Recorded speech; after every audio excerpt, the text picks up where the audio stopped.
So, welcome back guys. So, mag-start na tayo.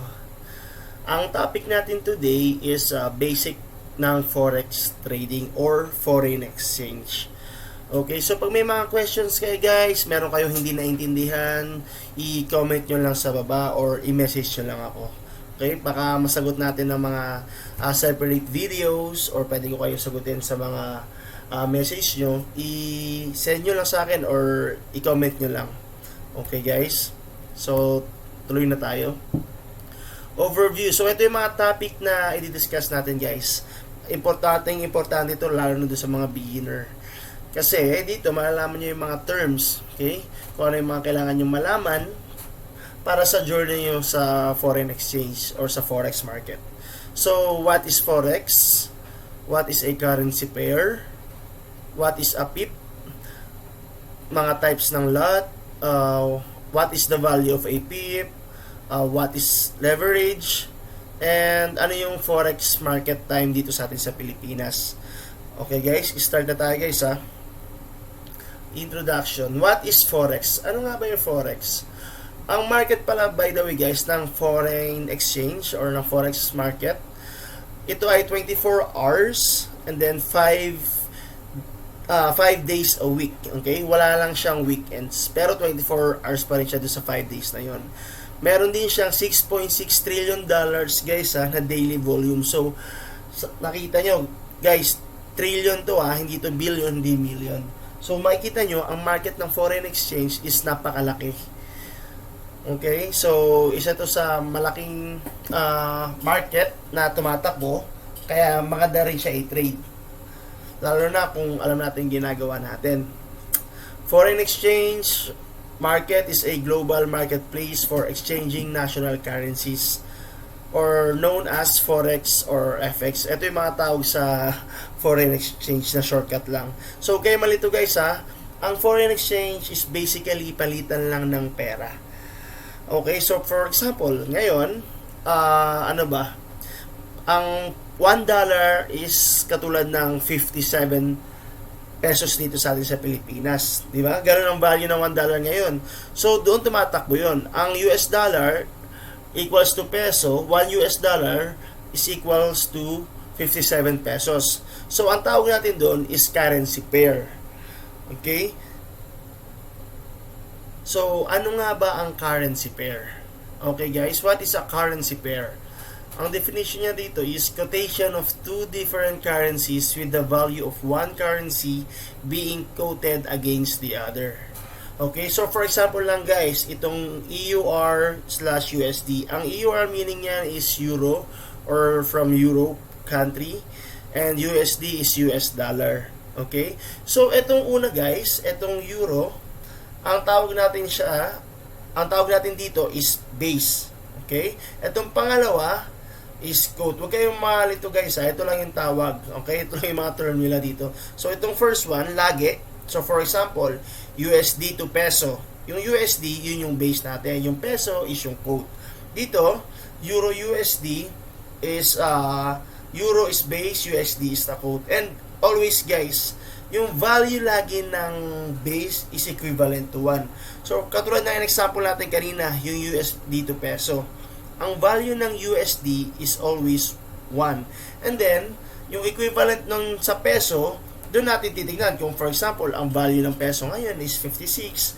So, for example na to guys, 57 siya ngayon. Okay? So, itong 1 is yung base currency. So, yung quote, yung equivalent ng value na yun doon sa country na yun. Okay? Huwag kayo malito guys Yung base is always 1 and then yung equivalent niya doon sa bansa na yun. Okay? Next natin guys is 7 major currency pairs. So meron tayong 7 major na currency pairs. Ang una dito is Euro and US dollar. Ang shortcut dyan is EUR/USD or ang basa namin dyan is Euro USD. US dollar and Japanese yen or USD JPY. So, sinorkat lang siya guys sa British pound, sterling, and US dollar, GBP, USD. Sa US dollar and Swiss franc, USD, CHF. The Australian dollar and US dollar is AUD, USD. US dollar and Canadian dollar, USD CAD or USD CAD. Last is New Zealand dollar and US dollar or NZD USD. Okay, guys, ano nga ba ang factor na itong 7 major currency pairs? Para saan nga ba to? So dito guys, pag ikaw beginner at naghahanap ka pa lang ng pair na iti-trade, most likely karamihan talaga dito sa mga 7 major currency pairs. Kasi ang movement ng market dito is mas volatile, mas marami ang nag-trade. So parang hindi siya stagnant. Mas gumagalaw yung market compare sa mga pairs na konti lang yung nag-trade. So yung iba dito karamihan Euro USD, GBP USD, okay? Yung mga AUD USD, karamihan mga US market talaga. So yung movement diyan, yung mga beginner, diyan talaga sila nag-trade. Pipili mo na sila diyan mga 1 hanggang 3 pair na pag-aaralan nila para doon sila mag-practice ng mga strategy nila sa pag-trade. Okay guys, message lang kayo pag meron kayong tanong. Next natin guys, meron tayong tinatawag na bid and ask price. Okay? So, check nyo lang muna yung picture. I-familiarize nyo na. Okay? Bigyan ko kayo ng konting time para lang makita. Okay? Dito guys, etong picture na to, makikita nyo to pag nag-register na kayo sa broker nyo. Okay? Makikita nyo yan pag meron kayong demo or live account. So, i-discuss ko lang siya guys. Etong 1, ang tawag natin dito is lot size. So, lot size is the position size of the trader. So, ito yung position na pag mag-trade tayo. So, dito pwede nating ibahin yung lot size natin. Pero, i-discuss natin to later. Ang 1 is equivalent to 1 standard size is equivalent to 100,000 units. Okay, so i-discuss natin to later guys. Ngayon, ang i-focus muna natin is bid price and ask price. Sa left side, bid price, the best price a retailer can sell. Then ask price, the best price a retailer can buy. Guys, yung retailer tayo yun So, dito yun sa broker. So, for example lang, tapusin muna natin itong nasa picture. 1.33508. And then sa buy or ask price, 1.33538. So, pag minus natin yan guys, ang equivalent is 0.0003. Okay? So, bigyan ko kayo ng example guys. Tayo yung retailer. Ito, nasa gitna is yung bank. Or in case natin, pag mag-trade lang tayo sa foreign exchange, ito yung broker natin. So, for example, yung kanina is $1, for example, $1 is equivalent to 57 pesos. For example, ako, galing ako Amerika, meron akong dalang dollars. Pag gusto ko siyang ipapalit dito sa Pilipinas, ang equivalent niya dapat 57 pesos, di ba? So, kailangan natin yung bangko para mapapalitan or money changer para mapapalitan yung US dollar natin pagbalik natin sa Pilipinas. So, for example, yung $1 is equivalent to 57 pesos, di ba? Pag ipapapalit natin siya, hindi na 57 pesos ang value niya. For example, yung $1 natin, ang magiging value na lang pag bibili tayo ng peso is 56, 55. So, kung makikita nyo, meron siyang bawas na like 1 or 2 pesos. Nakuha nyo ba yun, guys? Hindi naman talaga 57 na natin makukuha yung pagpalit natin ng dollar, di ba? So, lagi siya may bawas. And then, for example naman, ako pupunta ako ng US, meron akong peso, dapat kailangan ko ng 57 pesos, di ba, para sa $1 nila. Pero hindi. Ang mangyayari, bibili ko yung $1 like 58 or 59 pesos. So, example lang yun. Lagi mas mataas ng piso or 2 piso. Okay? Kasi, ang tawag doon is yung spread. Okay, guys? Yung spread, doon kumikita yung broker na pinag-tradean natin or yung bank kung saan tayo nagpapapalit. So, doon sila kumikita. For example, di ba? Meron tayong $100. Ang equivalent nun is 5,700 dapat. Pero syempre, pinapalit natin siya sa bank For example, ang conversion na lang is 56. Instead na 5,700, ang value lang natin is 5,600. So, na-less na agad tayo ng 100 pesos. Yung 100 pesos na yun, napupunta na sa bank. So, ganun din. Pag pumunta ako sa US, papalit ako dito, dun kikita yung bank. For example, 57 yung value. Dapat 5,700 lang para magkaroon ako ng $100. Ang value nun is 59. So, kailangan ko magbayad na 5,900 para makuha yung $100. So, meron silang patong like na 200 pesos. So, yung 200 pesos na yun, sa bank mapupunta. So, ang tawag natin dun guys is spread. Okay? Dito, 0.0003. So, ito yung difference ng dalawa. Yung sa spread, yun nga yung commission or doon kumikita yung broker natin. Ang tawag natin sa movement na yun ay PIP. So, yun yung PIP kanina. Yun na yung magiging next topic natin. So, doon lang kumikita yung mga broker guys para lang alam nyo kung bakit may mga ganun difference para makapag-trade tayo. Okay? Diba tayo para mag-gastos natin US dollar, magpupunta tayo sa bansa nila, kailangan din natin magpapalit para magkaroon tayo ng dollar magamit dun sa bansa nila. Okay guys?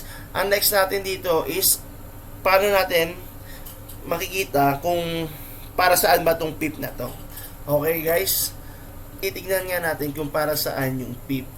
So, para magagamit natin ito para sa future natin sa pag-trade sa foreign exchange. So, yung spread kanina, yung difference na 3, kung naalala nyo, yung pula.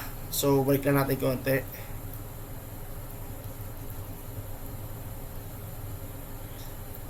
Itong 0.003. So, ang movement niyan is 3 pips.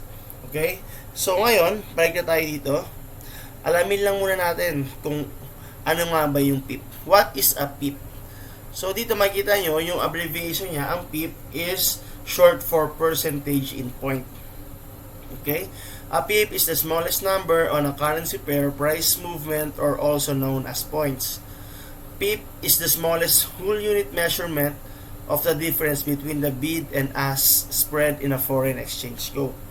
Okay guys, so madali lang yan, huwag kayo malilito. I-explain ko dito sa susunod na slide. So next slide natin guys, so meron tayong picture dito. Meron tayong Euro USD.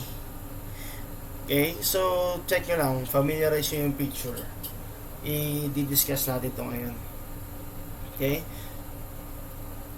dito guys, Euro USD, di ba? Yung Euro, yung base natin is equals to 1, di ba? So, itong value na to is USD. Okay? I-discuss natin, ano nga ba yung PIP? Normally, ang PIP is yung pang-apat na decimal point. Ng karamihan guys karamihan sa mga pairs, wag lang yung may JPY pairs. I-discuss natin to later. So, dito, 1.1321. Yung pang-apat na decimal point, yun yung PIP. Okay? At tinatawag. So, pag may movement doon, for example, naging 1.1322. So, meron siyang additional 1, di ba? Pataas. So, nag-increase siya ng 1 pip. Okay? So, itong sa huli lang guys is, for example, 0.5. Pipit ang tawag dyan, mas maliit na value ng pip. Okay? Pero ito lang kailangan natin i-focus. Yung pang-apat, at saka yung mga first na numbers. Okay? Pero normally, ang pang-apat na decimal point is yung PIP. Okay? Bigyan ko kayo ng example. If ang Euro USD nag-move from 1.1321, itong value niya, napunta sa 1.1331, ibig sabihin meron siyang 10 difference, di ba? At umangat siya. So, meron siyang increase of 10 pips. Nakuha niyo ba yun, guys?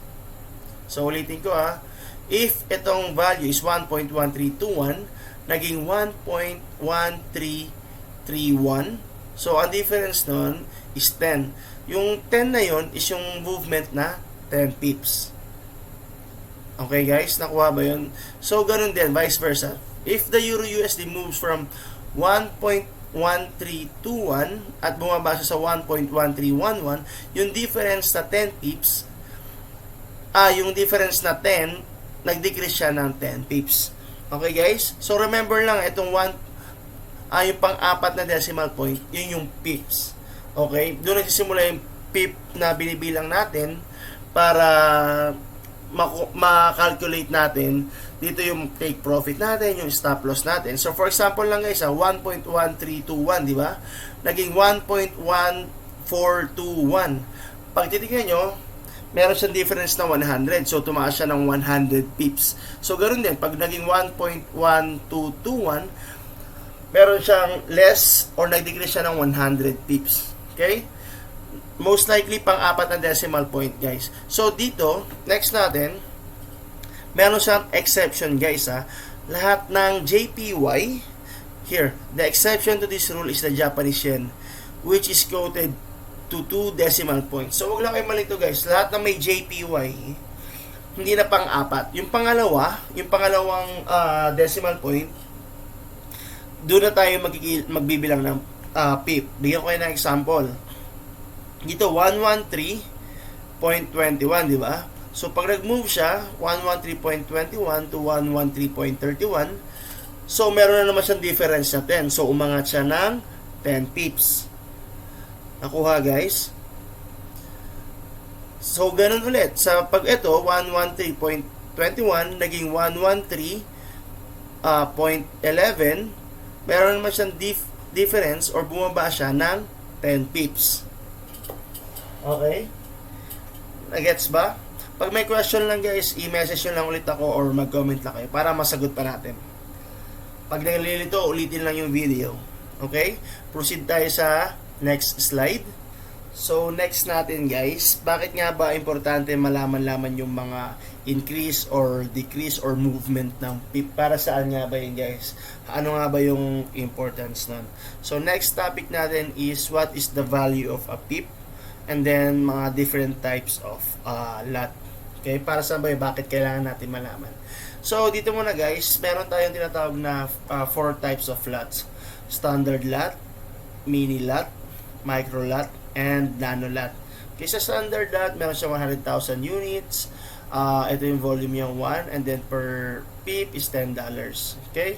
Sa mini lot, 10,000 units, 0.010 yung volume, and then $1 per pip. Micro lot, 1,000 units, 0.01, $10 per pip. And then sa nano lot, 100 units, 0.001, and then $0.01 per pip. So, focus na tayo sa standard or micro lot. Kasi karamihan ng broker guys, ito guys, depende sa account na i-open nyo. Okay? Standard lot, 100,000 units. And then, ito yung lot sizes natin. One standard lot is equals to 100,000. So, guys, isisimplehan na lang natin para mas mabilis yung magets. Okay? So, kanina meron tayong, for example, kung ibabalik lang natin eto. So, nakikita natin kanina, di ba? Meron tayong Euro USD. Tumaas siya, nag-increase ng 10 pips. Okay? Or sa Euro USD, moves 13221 to 1.1311, nag-decrease ng 10 pips. Okay? So, ang mangyayari guys, ito yung value niya. Kung ikaw ay naka-standard lot, okay? Ito na kagad. Ito yung value ng per pip. For example, tumaas ng 10 pips. Di ba? 10 pips times $10. Para makompute mo yung value na, for example, ma-check mo sa account balance mo. So, kuha lang ako ng calculator. So, for example, 10 pips yung movement, di ba? 10 times 10, di ba? So, sa 10 pips, na ang standard lot, na ang value is $10 per pip. So, for example, nag-increase siya, tapos nag-buy ka, pero ko kaagad na 10 pips na income. So, yung income na yon is $10 per pip is $100. Okay, guys? Nakukuha ba yon? Sa standard lot, pag meron kang 10 pip na movement, ita-times mo lang siya sa value per pip na nandito sa dulo. So, for example, 10 pips yung movement, times 10, meron ka agad $100 pag nag-buy ka. Pero for example naman, nag-decrease siya kanina at naka-buy ka, ang loss mo naman is $100. Pero kung ikaw ay nag-sell at nag-decrease ng 10 pips, profit ka pa rin ng $100. So vice versa lang. At pag ikaw naka-sell at tumaas yun, so ibig sabihin nun, ikaw is nag-loss ng $100. Nakuha nyo ba yun, guys? Ulitin ko, standard lot. Ito ang value niya per pip, $10 per pip. So pag ang movement is 1 pip, kunyari nag-buy ka, nag-move siya pataas ng 1 pip, meron ka agad $10 profit. Di ba? Or kung kanina 10 pips pataas, nag-increase at nag-buy ka, meron ka agad $100, 10 pips times $10, meron ka agad $100 na income. So ganun din, pag nag-less naman yun at ikaw nakabay, meron kang loss na $100. Okay? Nakuha? Next natin is sample is yung micro lot. So ito ang value niya 0.10 per pip. So kung kanina, di ba? Ang movement is nag-increase ng 10 pips. Ano lang, i-times nyo lang. 10 pips times 0.10 na value niya per pip, meron kang $1. Okay, so ang account mo is micro lot. Ang inopen mo account sa broker is micro lot, di ba? So pag ang movement at nag-buy ka, ang magiging profit mo sa 10 pips, ita-times mo siya sa value na $0.10 per pip, meron kang $1 gain. Meron kang $1 profit. Ganun din, pag nag-decrease siya at ikaw nakabay, meron kang loss na $1, meron kang $1 loss. So, ganun lang yun guys ha. Nakuha nyo na. Para proceed tayo sa next natin. Pag medyo nalito, message lang ako or comment or balikan yung video. Thank you guys. Next. Itong next natin guys is what is leverage. So, connected din siya dun sa magiging value ng PIP natin. Dun sa mga may unit na una dito. Okay? So, ang leverage in Forex is like a loan that the broker gives the trader so that the trader has more capital to trade with than what he or she initially deposited. It's represented in the form of a ratio. So, parang lang siyang bank guys para hindi kayo malito dito. Yung broker na yun. So, ito, yung leverage is na-form siya sa ratio. Merong 1:10, 1:20, 1:50, 1:100, 1:200, 1:500, or actually, depende yan sa broker nyo kasi meron pang nag-offer dyan is 1:888 or 1:1000. So, ma-check nyo yun guys pag na-open kayo ng account, may makikita kayo doon yung section ng leverage. So, kayo mamimili kung anong leverage ang okay sa inyo. So guys, ang leverage is malaking factor kasi pag ginamit nyo siya ng tama, makakatulong siya sa inyo. Pero kung hindi nyo siya nagamit ng maayos, mabilis din kayong mauubusan ng account. So para hindi kayo malito guys, ang leverage is simply a multiplier. So for example, meron kayong $100 na dineposit. Okay? So pag pinili nyo ang leverage na 1:100, simple lang yan guys. Ita-times nyo lang yung $100 nyo doon sa leverage na napili nyo. So for example, $100 times 100, meron kayong $10,000. So ito guys is buying power Hindi nyo ito mawi-withdraw. Ang value lang ng pera nyo is 100. Ang pera nyo is 100 pa lang din. Hindi nyo ito mawi-withdraw. Magagamit nyo lang to na mas maganda is pwede kayong makabili ng sa Forex, pwede kayo mag-trade na mas malaki ang makukuha nyo. Pero, pag ginamit nyo ng mali, mabilis din kayong masusunog yung account nyo. So, bigyan ko kayo ng example guys Ito ang susunod. Ayan. So, pag-usapan lang natin yung margin and leverage. Kasi sir, ito kahit paano basic, at least madaanan natin. Margin, the amount of money a trader must deposit to open and maintain a leverage position. And then leverage naman, the use of borrowed funds to increase potential returns, allowing traders to control larger position with the smaller amount of capital. Okay? Layman's term ko na lang to, sir. For example, sir, kanina, na-create ka ng account. Naalala mo, sir? Tapos, meron doon yung leverage, 1:500. Kuha. Okay, so meaning lang, sir, for example, $100, ita-times mo lang yun dun sa leverage para lang makuha mo yung mas malaking value nung cash mo. Meaning lang neto, sir, Mm. kasi meron tayo units na tinatawag sa trading. Hindi, yung maliit na capital mo, hindi kaya yung malalaking units na yun. Kaya yung broker, pinapahiram Mm. tayo para siyang bank. Binibigyan tayo ng leverage para lang ma-execute natin yung trades na mas malalaki. Mm. Okay? For example, Mm. sir, $100 mo. Okay? Mm. So, $100 mo, ang kaya lang niya i-trade is 0.01. Pero dahil may leverage na mas malalaki na like 500 or 1,000, 1 is to 500, 1 is to 5,000, kaya mo mag point Mm. 10 or almost 1 lot size dahil sa leverage. Pero, para siyang double-edged sword. Meaning, pag tama yung trade mo, malaki yung profit mo, sir. Pero dahil mali ang Mm. entry mo, possible ka rin pumasunog agad. Yun po ang gamit ng leverage. Okay. Okay? Gets yun, sir? Okay lang ulitin, ha? Or i-analyze nyo po para lang mag-sink in kahit pa paano. Mm. So, yun po ang gamit ng leverage. But yung iba, ba't di na mag 1 is to 1? Ibig sabihin, maliit yung capital mo, hindi ka makapag-entry ng magandang lot size. Pero yung iba, pinamaximize ang leverage. For example, $1,000 lang ginamit nila.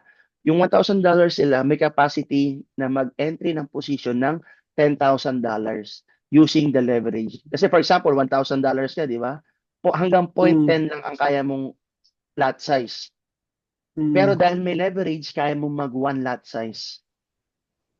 Gets? Mm. Okay? So, ganun lang po siya simple. Dahil lang dito, dahil yung mga margin, tawag nila, and then yung leverage, medyo nalilito yung mga tao. Means benefit naman siya, pero for example, ikaw, willing to trade ka ng $1,000. Para ako, yung $100, willing ako to risk siya. Yung buong $100, sir, isang trade lang. Mm. Okay? Pag tama ako, doon pumapasok na, 25,000, 35,000. Mm. Pero puhunan mo, $100 lang. Pero yung profit mo Mm. napakalaki. Pero syempre, yung entry mo, doon magva-vary yun. So, next natin, sir. Ito, sir. Forex market. Ito, importante to, sir. Kasi lalo na ikaw, pa-travel Mm. ka. Tama, pa iba-ibang bansa ka. So, Mm. for Forex market hours, open 24 hours a day, 5 days a week. And then, meron tayong tinatawag na 4 major sessions. Sydney, yung sa Australia, Tokyo, Mm. London, or yung GBP, and New York. Okay? So, ito naka-Philippine time na to. Mm. So, meaning, sir, pag itong oras na to, yung currency pair na iti-trade mo, dapat connected dito. For example, sa Sydney. Sa Australia po, AUD ang tawag. For example, AUD Mm. USD. Yung mga currency pair na may AUD ang titignan nyo, sir. Kasi sa time ng Australia, diyang movement, may movement yung AUD na currency pair. Mm. Kuha po sa Tokyo naman, yung mga JPY. For example, GBP JPY, USD JPY. Mm. Kuha, sir. Sa London naman, mga GBP pairs. And of course, sa New York or US session is US pair. Like, for example, yung mga yan, GBP USD, Euro USD, Mm. XAU USD. Basta pair na Kumbaga may kung USD ano, po. may Yes po. kasusundin mo. For example, Okay. 6 a.m. dito sa Pilipinas, pag tinignan mo yung GBP USD, medyo mabagal yung galaw niya. Pero pag tinignan mo yung AUD pairs, kahit paano may movement siya. Kasi yung movement ng Australia o market ng Australia, yun po yung market na gumagana that time. Mm. Okay?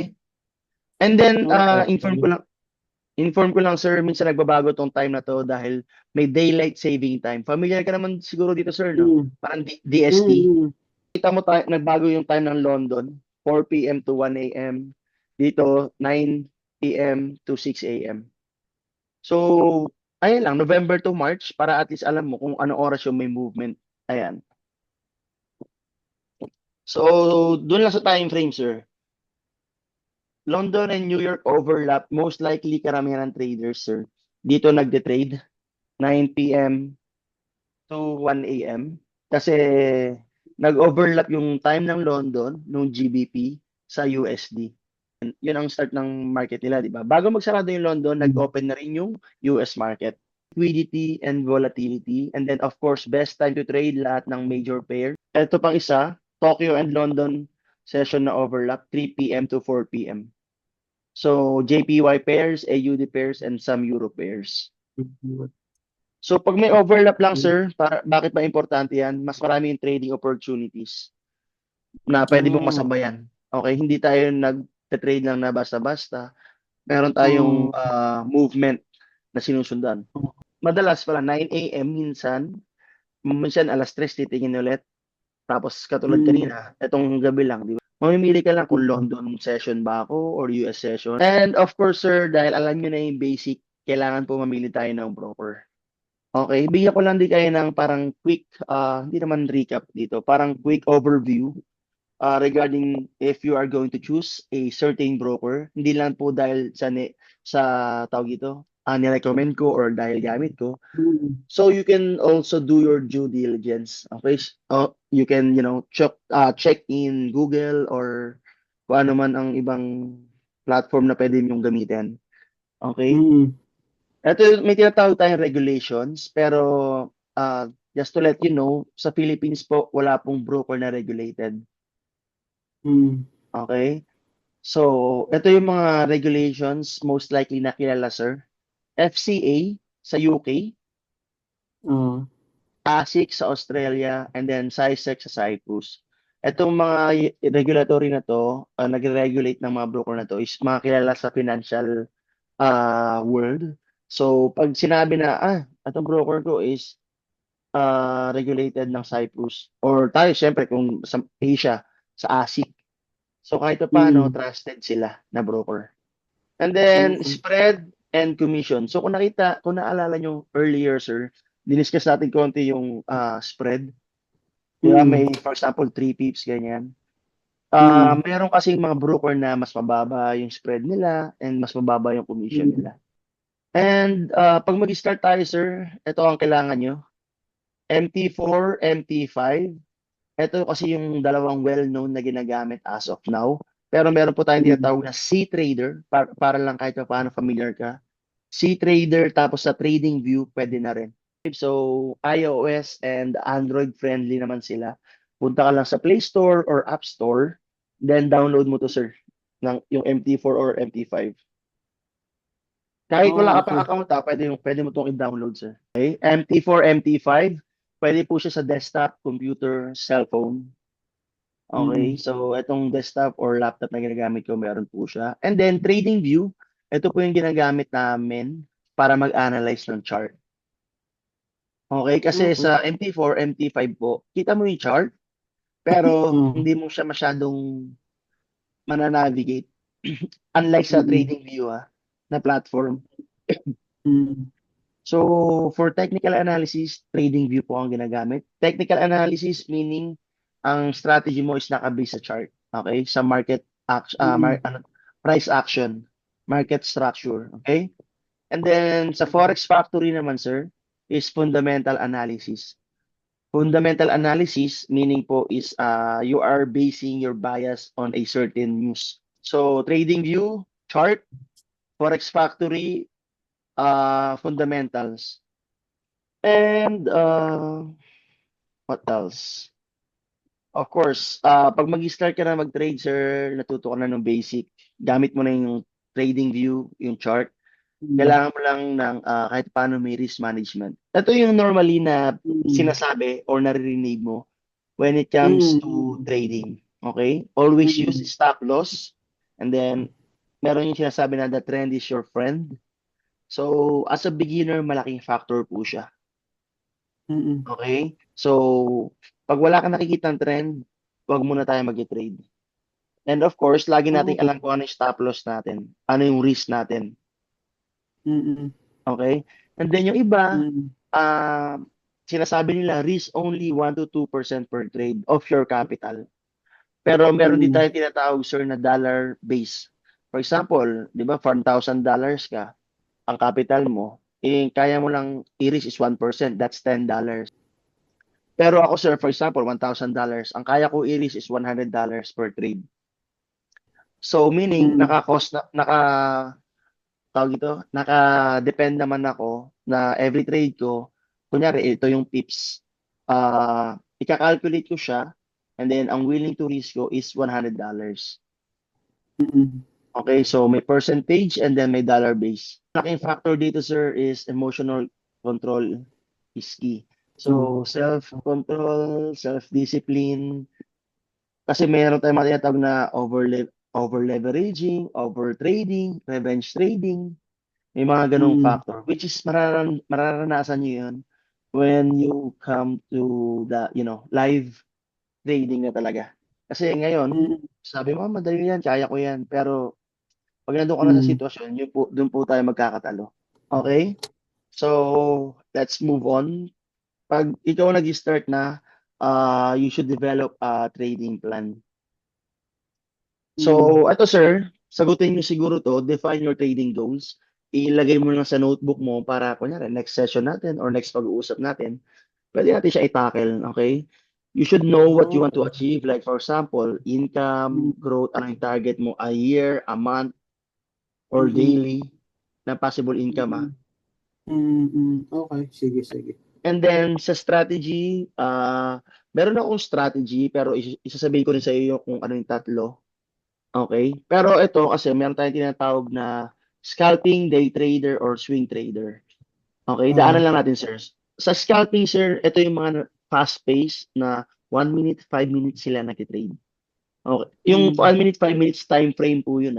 Meaning, itong time na to, 1 minute, every minute nag-trade po sila and then close open ng execution ng trade nila. Okay? Sa day trade, within the day po sila nag-trade. Ako, medyo day trade na ako, sir. Bihira na ako mag-scalp. Minsan nag-scalp ako dun sa tawag ito, sa copy trading, of course, kasi yung iba hindi naman katulad ko na kayang i-risk yung buong $100 sa isang trade lang. So sila, mga $3 to $5 lang. Diba, katulad kayo na profit ng $11, $30. Pero kung ako yun mag-trade nun, isang $100, $300 sana ang profit ko. Parang gano'n ang mangyayari sa akin. And then swing trading, trades are held for several days or weeks to capitalize on medium-term market trends. So ito yung mga, alam mo, mga nag-diversify or busy pero nakakita ng opportunity and they are actually willing to hold the trade na until ma-hit yung TP nila. Like for example, kahit 1 week yan, month yan, most likely swing trade po ang tawag doon. Okay? And this one is important. Journal your trades, at least to track your performance. Then, of course, improve your consistency. And malaman mo rin kung ano yung mga mistakes sa mga trades mo. I think for the presentation, yun lang yun for this one. So, syempre, mag-trade ka na, kailangan may trading plan ka na. Pero ako, sir, next time, of course, i-share ko sa iyo yung trading plan ko. And then, yung strategy, ituturo ko rin yun. So, basically, ito yung basics, sir. Please. So, message na lang. Update na lang tayo. Thank you so much for your time. And then, see you soon, okay? Okay. Bye. Thank you din, sir. Bye-bye. Thank you. Good night. Bye-bye. Good night.